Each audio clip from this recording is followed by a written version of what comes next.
Stop what you are doing right now. Just stop. Put everything else aside for a moment. Because what you are about to hear is not just a story. It is something closer to a mirror. And some of you, before I even finish this first sentence, already know exactly what I mean. This is the story of Everett Callaway, 68 years old, retired carpenter, widower.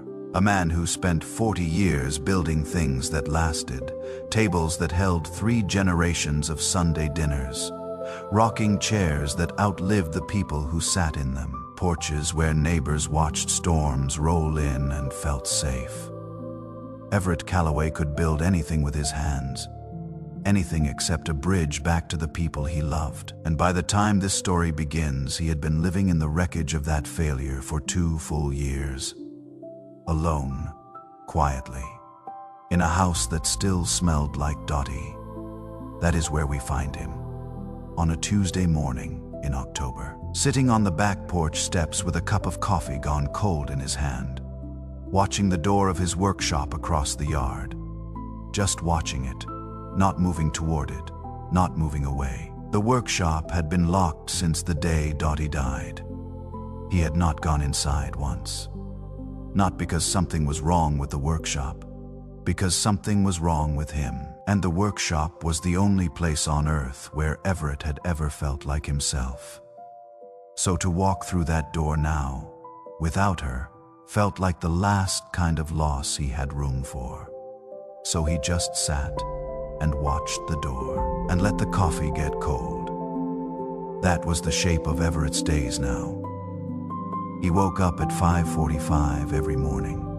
Same time he had woken up for 40 years. He made coffee in the same pot. He sat in the same chair. He watched the same yard. Neighbors saw him out front sometimes, trimming hedges or checking the mail. And they nodded and said he seemed to be holding up well, and Everett nodded back and said yes. Thank you. Doing fine. And nobody looked close enough to see that he was not fine at all. He was disappearing. Slowly. The way wood rots from the inside first, long before anything shows on the surface. Inside that house, Dottie's reading glasses were still on the nightstand. Her sweater still hung on the hook by the back door. Her handwriting was still on the grocery list, magneted to the fridge, green beans, milk. That kind of crackers Everett never liked. But she always bought anyway. He had not moved a single thing. Not because he could not let go, because to move her things meant admitting she was not coming back. And Everett had spent 2 years living in that thin, impossible space between knowing something is true and being willing to feel it. He was 68 years old, and he was hiding. Not from the world, from himself. Now, before we go any further, I want you to understand something about Everett that is important. Because it would be easy to look at this man sitting on this porch and think he was weak. Think he had given up. Think he was someone without faith or without backbone. That is not who Everett Callaway was. He was the man who had worked 6 days a week for 30 years to build a business from nothing, who had coached Little League for 11 seasons, even after Nathaniel grew up and moved away, who sat beside Dottie through 14 months of chemotherapy without missing a single appointment, who held her hand at the end and told her she had been the best thing in his life. He said that out loud. At the end, it was one of the only times in their 41 years of marriage that he had said anything like it. And Dottie had looked at him with those tired eyes, and she had smiled, and she had said, "I know, Everett. I always knew." But the question he could not answer, the one that had been living in his chest like a splinter too deep to reach, was this. If she always knew, why had he made her work so hard to know it? Why had he made everyone work so hard? His son, Nathaniel, was 43 years old now, an architect in Chicago, a good man by every measure anyone could see, smart, honest, loyal to his mother in ways that had required real courage given the distance between them. Everett knew all of this from a distance, because the last real conversation he and Nathaniel had, the last one that counted, had happened 9 years ago. At Everett's own mother's funeral, and it had ended badly, not with shouting, not with names called or doors slammed, just with silence. The particular kind of silence that settles between two stubborn people when neither one will take the single step required to end it. Nathaniel had said something at that funeral, something Everett had not been ready to hear, about how the family communicated, about what it felt like growing up in a house where love was assumed but never spoken. It was not cruel. It was not even wrong. But Everett had walked away. And Nathaniel had let him. And 9 years had passed, the way years pass, when two people are both waiting for the other one to move first. Quietly, steadily, without resolution, Dottie had been the bridge between them. Her phone calls to Nathaniel every week. Her careful translations of what Everett meant when he did not say anything. Her patience, enormous and unearned, holding the shape of a family together through sheer force of love. And when she was gone, the bridge was gone. And Everett did not know how to build a new one, did not know if he deserved to, did not know, honestly, if Nathaniel would want him to. So he sat on the back porch with his cold coffee and watched the door of the workshop and told himself this was fine. It was on a Wednesday, 3 days into that particular week of sitting, when he finally went inside the house to clean out the storage room beside the garage. Not because he wanted to, because the roof had developed a small leak and the boxes in the corner needed to be moved before the next rain. That was the only reason he went in. He moved boxes of Christmas decorations, old tax files, a box of Nathaniel's school projects Dottie had saved going back to 2nd grade. A broken lamp nobody had gotten around to throwing away. And then, in the back corner, behind a bag of old curtains, he found it. A small wooden box, 8 inches long, 6 inches wide, walnut, with a fitted lid and hand-carved edges. He recognized it immediately because he had made it himself. 30 years ago, at Dottie's request, she had come to him in the workshop one Saturday afternoon and described exactly what she wanted. Something solid, she said. Something built to last. For keeping the things that mattered, he had spent a whole weekend on it, had been proud of the dovetail corners. He had forgotten it existed. He lifted the lid. Inside there was a small Bible, dark blue cover, worn at the spine from years of use. He recognized Dottie's handwriting on the edges of pages, small careful notes in pencil that he could not read from this angle. There were photographs, a few folded papers, a pressed flower he did not recognize, and on top of everything, placed so it would be the first thing seen, a white envelope. His name on the front, in her handwriting. Everett. Just that. Nothing else. And underneath his name, in smaller letters, she had added one line. 7 words that he stood there and read 3 times before they fully landed. When you are ready, God will tell you. He stood in that storage room for a long time. Then he set the box back down. Carefully, the way you set down something fragile. And he walked out of the storage room, through the kitchen, through the back door, and out to the porch. He sat down. He did not pick up his coffee. He just sat. And for the first time in 2 years, Everett Calloway, a man who had built his entire life on the principle that feelings were things you worked through by working, felt something crack open somewhere behind his ribs. Not break, not shatter, just crack. Like the first split in a piece of wood before it opens along the grain. He did not open the letter that day, or the next, or the one after that, because Dottie had said when you are ready. And Everett Calloway was not ready. He knew it, the same way he knew when a piece of wood was not ready to be cut. You could feel the resistance. You did not force it. So he waited, and the box sat on the kitchen table. And the days moved around it the way water moves around a stone. On the third day after finding the box, on a Saturday morning, Everett heard a truck pull into the driveway. He looked through the kitchen window and saw an old blue Ford. He recognized it before he recognized the man getting out of it. Reverend Augustine Price, 71 years old, pastor of the same small church Everett had attended infrequently and with complicated feelings.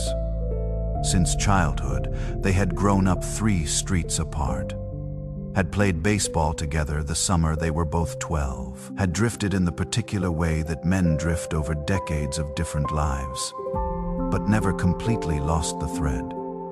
Price was carrying something, a round pan covered in foil. Everett opened the door before the man could knock. Augustine Everett. Price looked at him with eyes that did not pretend. "You going to let me in?" They sat at the kitchen table. Price put the pan down. Cornbread, it turned out, still warm. Everett got 2 plates and did not ask how the man had known to come because he was not sure he wanted the answer yet. They talked for a while about ordinary things, the weather turning, a road in town being repaved, the way gas prices moved without reason or mercy. And then Price looked at the box on the table. He did not reach for it, did not comment on it directly. He just said, "She told me she was going to leave you something." Everett set his coffee down. "Dottie came to see me about 4 months before she passed," Price said. "We talked for a long time. She had some things she wanted to make sure happened after she was gone." He paused. "She was very specific about certain things." Everett looked at the box. "She told me," Price said, and his voice was careful, and even the voice of a man who had delivered hard truths for 50 years and had learned how to carry them gently, that if 3 weeks went by after you found that box and you still had not opened the letter inside it, I should come and knock on your door. The kitchen was very quiet. Outside, a car passed. A dog somewhere barked twice and stopped. "She planned this," Everett said. "Not a question." "She knew you," Price said, and something in the way he said it was not an accusation. It was not even a correction. It was simply the truth stated plainly by someone who had loved Dottie and who was trying now, in the only way available to him, to love Everett. Everett looked at the box on the table, the white envelope visible through the open lid, and for the first time in 2 years, he did not look away. That was the moment everything began to shift. Not because he had opened anything yet, not because he had said anything brave or done anything right, but because he had let another person sit at his table, had not closed the door, had not said no thank you and sent Price away with polite deflection the way he had sent everyone else away for 2 years. For 1 hour on a Saturday morning in October, Everett Calloway let someone in, and that small thing, that almost nothing thing, was the first door he had opened in longer than he could remember. He did not know yet that God had been waiting on the other side of it. He did not know yet that Dottie had been praying for exactly this moment for 20 years. He did not know what was inside the letter. He did not know what Nathaniel had been quietly carrying all this time. He did not know what was about to change. But the box was on the table. The envelope had his name on it, and Everett Calloway was still sitting there. That, for a man like him, was everything. Price left around noon. He did not push, did not preach, did not say anything about the letter or the box or what Everett ought to do next. He just ate his cornbread, drank his coffee, talked about ordinary things, and when he stood up to go, he put his hand briefly on Everett's shoulder. One hand, 3 seconds, no words. And that was enough. After the truck pulled out of the driveway, Everett sat alone at the kitchen table for a long time. The box in front of him, the house quiet in the way that houses get quiet on weekend afternoons when there is nobody else in them. A kind of silence that has weight to it, that presses down. He had lived inside that silence for 2 years. He had told himself he was used to it. He was not used to it. He reached out and he picked up the envelope.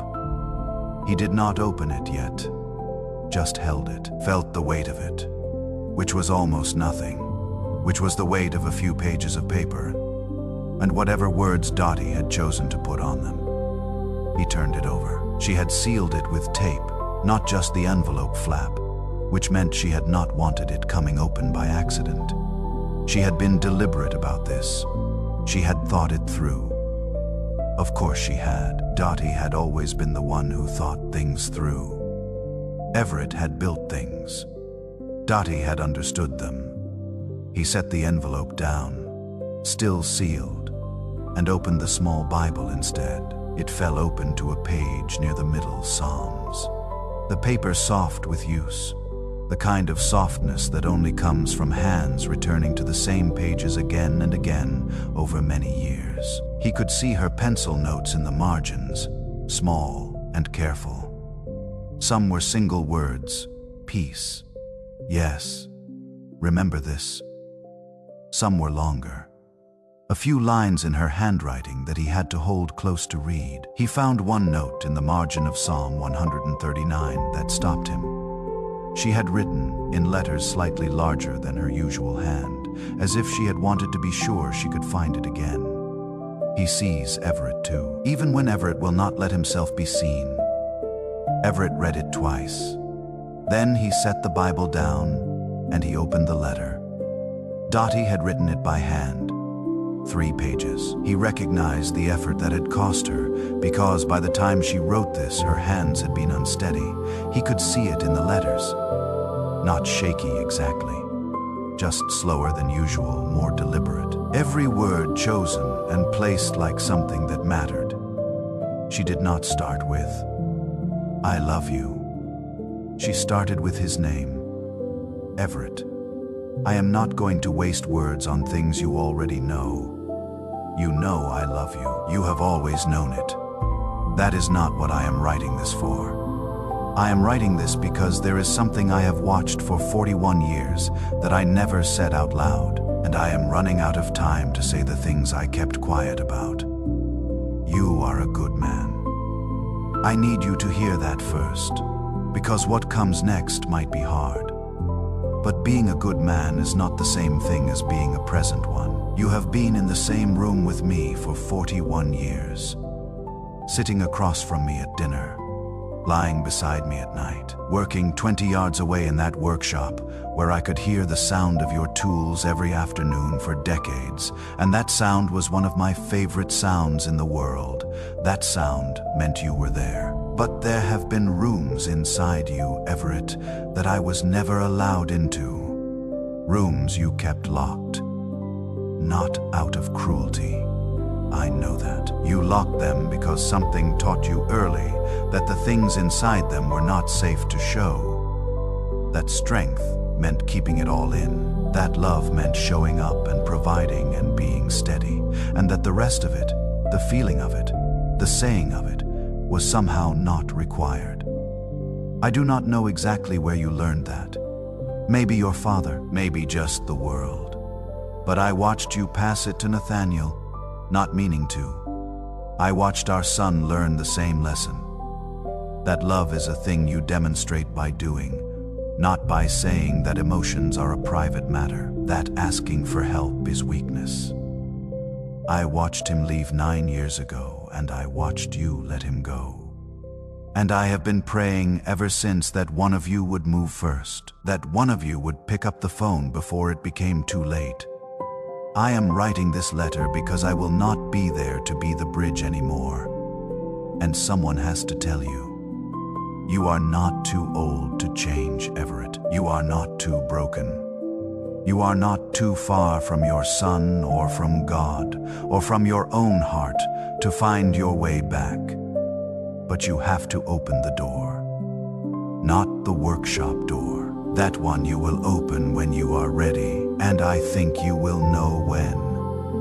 The other door. The one inside you that you have kept shut your whole life. God has not given up on you. He has been standing on the other side of that door for 68 years, knocking patient, in a way that only God can be patient. Let him in, Everett. And then go call your son. It does not have to be perfect. It just has to be real. I love you. I always will, Dottie. P.S. There is a second page. Do not skip it. You have a habit of stopping before things are finished. Everett turned the page. He had not planned to cry. He was not a man who cried. Had not cried at Dottie's funeral because he had needed to be the steady one. The one who shook hands and said thank you for coming and made sure all the arrangements were correct, had not cried in the months after. Because crying felt like something that would open a door he could not close again. But sitting alone at his kitchen table on a Saturday afternoon in October, holding 3 pages of his dead wife's handwriting, he cried. Not politely. Not briefly. The kind of crying that comes from somewhere deep and central. The kind that has been waiting a long time and arrives all at once when the thing holding it back finally gives way. He sat there, and he let it happen. And when it was done, he sat in the quiet that came after, and he felt something he had not felt in a very long time. Not better. Not fixed. Not relieved. Just real. Like something true had finally been allowed to be true. He did not read the second page that day. He folded the letter and put it back in the envelope, and he went to bed at 4 in the afternoon, and he slept for 11 hours straight. The next morning, he called Price. I read it, he said. I know, Price said. She mentioned Nathaniel. She mentioned Nathaniel to me too, Price said carefully. There are some things I should probably tell you when you are ready. Come over, Everett said. Price arrived within the hour. They sat at the same table, the box between them again, and Price told him. He told him that 2 years ago, within a week of Dottie's funeral, Nathaniel had called him. Not Everett, Price, because Nathaniel had not known how to call his father. Did not know what to say. Did not know if Everett would pick up, or if picking up would just lead to more of the old silence. So he had called Price, and he had asked one question, 2 parts, simple and devastating. Is my father okay? And does he ever talk about me? Price had told him Everett seemed to be managing.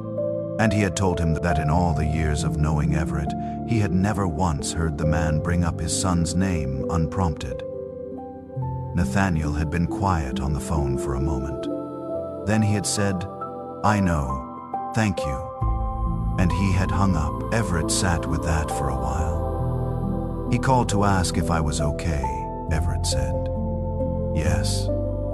And whether I talked about him. Yes. Everett looked at the table, and I had not.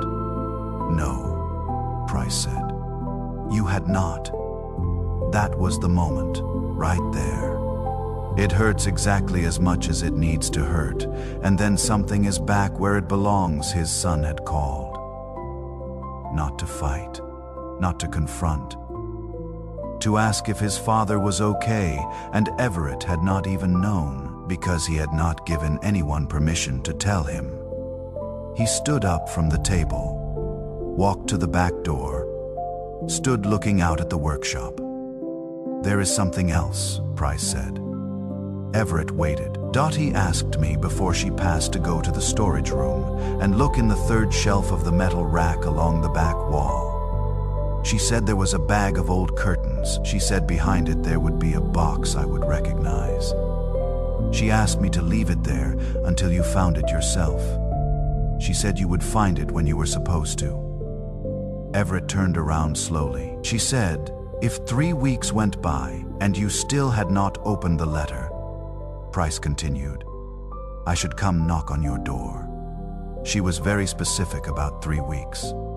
Not 2, not 4, 3. Everett looked at the man across his kitchen. "She set all of this up," he said. "She loved you," Price said. "Both of you. And she knew you both well enough to know that neither one of you was going to move without a push." Everett looked back out at the workshop. How long was she planning this? Price was quiet for a moment. Then he said something that Everett was not prepared for. He said that Dottie had been coming to the church on Sunday mornings for the last 20 years, not just for the service.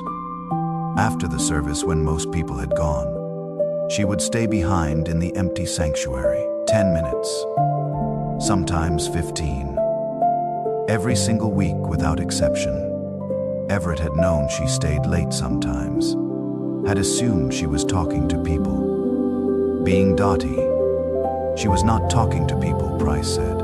She told me this herself, about a year before she passed. She was praying.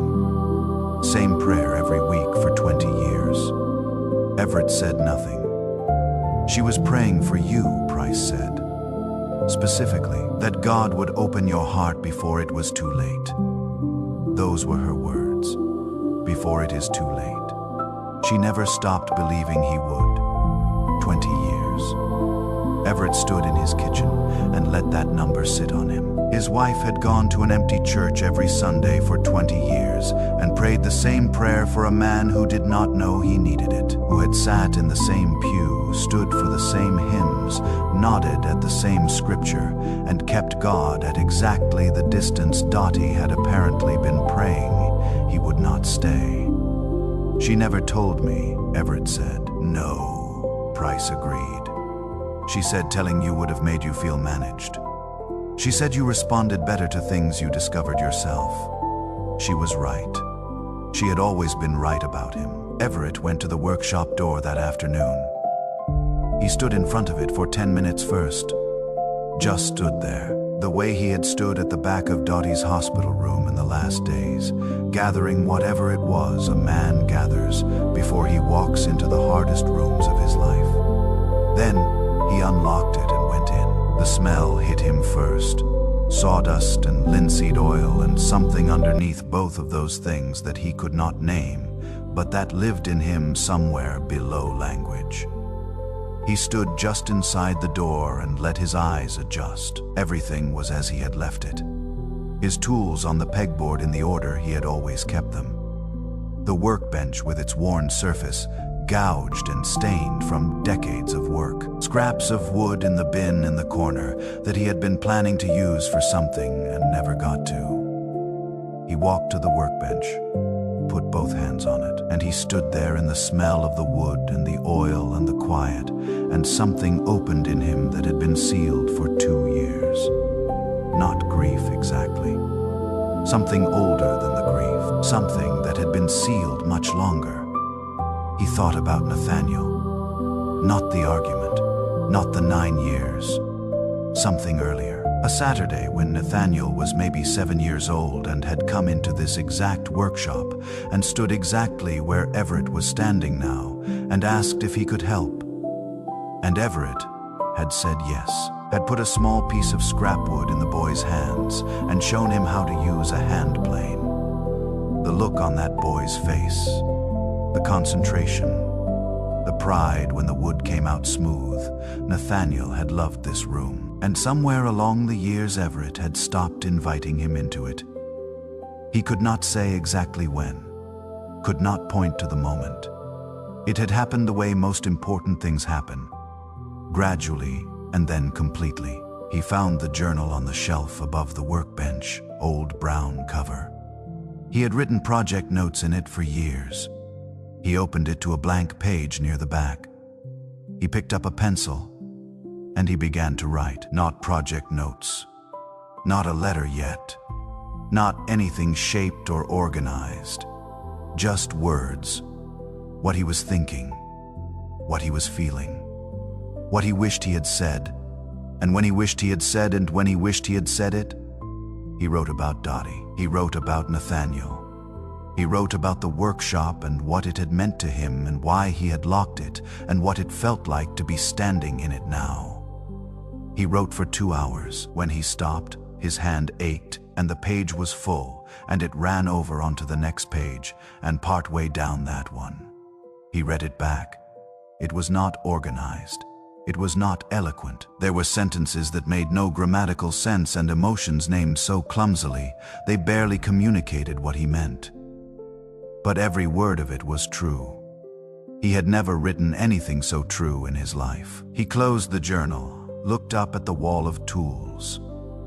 And then, without planning to, without knowing, he was going to do it until it was happening. Everett Callaway did something he had not done since he was a young man. Since before the years of building and providing and being steady had taught him there was no time for it. He lowered himself down onto his knees. The concrete floor was hard under him. He was 68 years old and his knees were not what they had been. And it was uncomfortable in a physical way that he barely noticed because there was something else happening that was larger than physical comfort. He had prayed before, in church, at meals, the short obligatory blessing he had recited for 40 years. At Dottie's bedside near the end, desperate and wordless, and not even sure he was doing it right. But this was different. This was not recitation. This was not ritual. This was not even asking, exactly. He looked at the wooden floor of the workshop, at his own hands, flat on his thighs. Old hands, carpenter's hands, scarred and calloused, and trembling very slightly. And he said out loud, in a voice barely above a whisper, in an empty workshop in Tennessee on a Sunday afternoon, "God, if you are listening, I need help. I do not know how to do this. I do not know how to reach my son. I do not know how to carry this. I have been carrying it alone for a long time, and I am so tired." Dottie said, "You have not given up on me. I am asking you to prove her right." That was all. No amen, no formal closing, just that. A man on his knees on a concrete floor, talking into the silence of a room that smelled like wood and oil and the years of his own life. The silence after was complete. No voice from the ceiling. No warmth flooding the room. No sign of anything dramatic. Just the ordinary stillness of a late Sunday afternoon. A bird calling outside. The distant sound of someone's radio somewhere down the road. But inside that stillness, there was something Everett could not name and would not try to name. Not peace exactly. Not the removal of the weight, more like the awareness that he was not the only one in the room. That something larger than his own exhaustion was present. Steady, unhurried, as if it had been there the whole time and was simply waiting for him to get quiet enough to notice. He got up slowly. His knees ached. He walked to the door of the workshop and stood looking at the house across the yard, the kitchen window with its light on, the back porch where he had sat every morning for 2 years. He thought about what Dottie had written. Let him in, Everett, and then go call your son. He looked down at his hands. Then he went inside to find his phone. He found the phone on the kitchen counter where he always left it. He picked it up, stood there holding it the same way he had held the envelope 3 days ago, like something that contained more than it appeared to, like something that, once opened, could not be unopened. Nathaniel's number was still in there, He had never deleted it, had never let himself delete it, even in the years when calling it felt impossible. Some part of him had kept it there, the same way you keep a tool you do not currently know how to use, because getting rid of it entirely felt like a different kind of giving up. He pressed the name. It rang once, twice, 3 times. He was already forming the words for a voicemail in his head, already feeling the particular relief and disappointment of not having to do this yet, when the line opened. Silence. For 1 second. Then, Dad, not father, not the formal distance of that word, Dad. The word a child uses. The word Nathaniel had used when he was 7 years old and standing in the workshop asking to help with the wood plane. Everett opened his mouth, and what came out was not the speech he had rehearsed in the workshop. It was not organized or eloquent. It was 6 words. Rough and unpolished, the truest thing he had said to another person in years. Nathaniel, I need to talk to you. A pause on the other end, not hostile, not cold. Just the pause of a man recalibrating, adjusting to something unexpected. Then Nathaniel said, "Okay, Dad, I am listening." And Everett talked, not perfectly. He lost the thread twice and had to circle back. He said some things in the wrong order. He started to explain the box and Dottie's letter, and then backed up to talk about the workshop, and then tried to explain about price, and realized he had not given enough context, and started again. Nathaniel did not interrupt, did not rush him, did not fill the silences with his own words. He just listened, and that patience, that particular patience, was so much like Dottie's that Everett had to stop speaking for a moment halfway through, had to press his hand flat on the kitchen counter and breathe. "You still there, Dad?" "I am here," Everett said. "I am here." He told his son that he had read the letter, that Dottie had seen things in him that he had not wanted to see in himself, that he had spent 2 years in a house alone convincing himself this was the same thing as surviving when it was not the same thing at all. He told him about kneeling on the workshop floor, said it plainly, without apology, without making it smaller than it was. "I got down on my knees and I prayed, a real one. And something happened that I cannot fully explain, but something happened." Another pause, then Nathaniel's voice, quieter than before. "I am glad, Dad." And then Everett said the thing he had come to say, the thing that had been true for 43 years and had never once been spoken into the air between them. "I am sorry, son, for the years, for the distance, for not calling first, for not being the kind of father who said things out loud." The line was quiet for long enough that Everett checked the screen to make sure the call had not dropped. Then Nathaniel said, "Dad, I bought a plane ticket 3 weeks ago." Everett went still. "To come home," Nathaniel said. "I have been sitting on it. Did not know if you would want me there. Did not know how to call and ask." 3 weeks ago, the same week Everett had found the box in the storage room, he thought about Dottie's handwriting on the envelope. "When you are ready, God will tell you." He thought about 20 years of Sunday mornings in an empty church. He thought about the stillness after his prayer and what had been present inside it. "Come home," Everett said. "Please come home." Nathaniel flew in on a Thursday. Everett drove to the airport himself, stood near the arrivals door the way people stand when they are trying to look calm and are not calm at all. He had worn the blue flannel shirt Dottie had always said was his best one. He did not know why that felt important. It just did. He was carrying a single bag over one shoulder and looking at his phone, and then he looked up and saw his father standing there.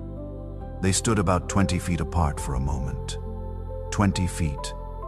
9 years. Then Nathaniel walked toward him, and Everett walked toward him, and they met in the middle, and Nathaniel put his arms around his father, and Everett, who had not been held by another person since the last time Dottie was well enough to hold him, stood there and held his son back and did not let go for a long time. No words. There were no words for this. There is no word in any language for the feeling of getting back something you were afraid you had lost forever. Something that was not lost because you destroyed it, but because you did not know how to hold it. And then one day you learned, too late and not too late at the same time. They drove back to the house mostly in silence. But it was not the old silence, not the kind that had weight and pressure and unfinished business packed inside it. This silence was different. The silence of two people who have already said the important thing and are now simply present with each other, which is enough. Everett showed him the workshop.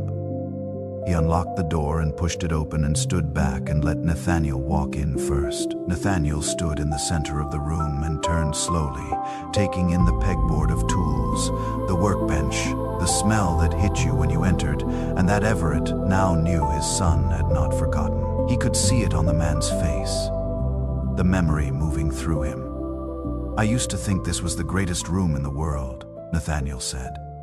"I know," Everett said. "You can still think that." Nathaniel looked at his father. Something shifted in his expression. Not sadness exactly. More like grief releasing its grip slightly, making room for something else. Everett had been working on something since the day after the phone call. It sat on the workbench now. He stepped past Nathaniel and picked it up. A wooden box, walnut, like the one he had made for Dottie 30 years ago. Same fitted lid, same dovetail corners. He had worked on it every day since the phone call. Had taken his time with it. He held it out to Nathaniel. Nathaniel took it. Ran his thumb along the edge of the lid the way you do with something made carefully. The way you acknowledge the work in it. "Open it," Everett said. Inside there were photographs. Nathaniel as a baby. Nathaniel at 7 standing in this workshop, holding a hand plane with total concentration. Nathaniel at his college graduation with Dottie on one side and Everett on the other, all three of them squinting into the sun, and beneath the photographs, a stack of letters. Nathaniel picked up the top one and looked at his father with a question in his eyes. "Your mother kept them," Everett said. "Every one you sent her. I found them in her closet." Nathaniel looked down. "I read them," Everett said. "All of them, every word." Nathaniel was quiet for a moment. When he looked up, his eyes were full. "You asked about me," Everett said. "In everyone. You asked if I was going out to the workshop, if I was eating right, if I was okay." He paused. "I did not know. I did not know you were asking. I did not know how to ask you directly," Nathaniel said. "I know," Everett said. "I taught you that. I am sorry." Nathaniel set the letters back in the box carefully. He closed the lid, held the box against his chest, and beneath the letters, though Nathaniel did not see it yet, there was one more thing. The last page of Dottie's letter. Everett had placed it at the very bottom, face down, folded once. There would be time for that. That evening they sat on the back porch together, the same porch where Everett had spent 2 years watching the workshop door from a distance. They drank coffee that stayed warm this time because the evening was cool, and they were drinking it instead of letting it sit. The light faded slowly the way it does in October, going from gold to amber to a soft gray that made the yard look like something out of a long time ago. Nathaniel found the last page of Dottie's letter that night. After dinner, sitting at the kitchen table with the box open in front of him, he read it without speaking. Then he read it again. Then he handed it to Everett without saying anything. Everett took it and read it even though he already knew what it said. Dottie had written, "If you are reading this page, it means Everett opened the door. And if Nathaniel is nearby, it means God answered what I have been asking him for a very long time. I want you both to know something. Not as your wife, not as your mother, as someone who watched you both for decades and loved you more than I had words for. You are not broken, either of you. You are just men who were never taught that love needs a voice, that it is not enough to feel it, that the people sitting across from you at dinner, sleeping down the hall, living on the other end of a phone line, they cannot see inside you. They need to hear it. Say it to each other. Tonight, if you can. It does not have to be long. It does not have to be perfect. It just has to be said. God never stopped working on you, Everett. Not for one day of your life. I knew that even when you did not. I prayed it every Sunday for 20 years in that empty sanctuary, and I never once doubted that he heard me. He did.